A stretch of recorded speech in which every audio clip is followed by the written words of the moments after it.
आत्ता तुम्ही व्हिडिओमध्ये जे फळ बघताय ना त्याला कोकणात एकेकाळी खूप महत्त्व होतं.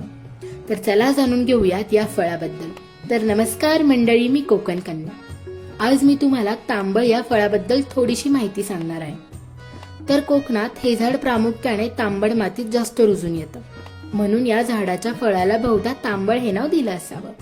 आणि प्रत्येक भागात वेगवेगळं नाव पण असू शकतं. पूर्वीच्या काळी या फळाचे विशेष महत्त्व म्हणजे या फळाला पाचवं फळ म्हणून ओळखलं जायचं. तर पाचवं फळ म्हणजे काय? स्त्रिया वटपौर्णिमेला जाताना वाण काढतात आणि त्या वाणावर ठेवण्यासाठी प्रामुख्याने 5 फळे लागतात. तर पूर्वीच्या काळी फक्त 4च फळे उपलब्ध असायची, ती म्हणजे आंबा, फणस, काजू आणि जांभूळ. तर 5वं फळ कोणतं ठेवायचं हा प्रश्न उपस्थित झाला असेलच. त्यामुळे त्या काळी स्त्रियांनी या फळाचा विचार केला आणि वाणावरील 5वं फळ म्हणून याला विशेष महत्त्व दिलं. तसेच रानात जाताना गुराखी या फळाचा टाइमपास म्हणून वापर करायचे.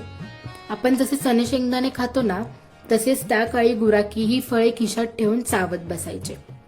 तर आत्ता बाजारात वटपौर्णिमेला खूप प्रकारची फळे उपलब्ध असल्यामुळे आत्ताच्या स्त्रियांच्या नजरेतून हे फळ जवळजवळ दुर्लक्षितच झालेलं आहे.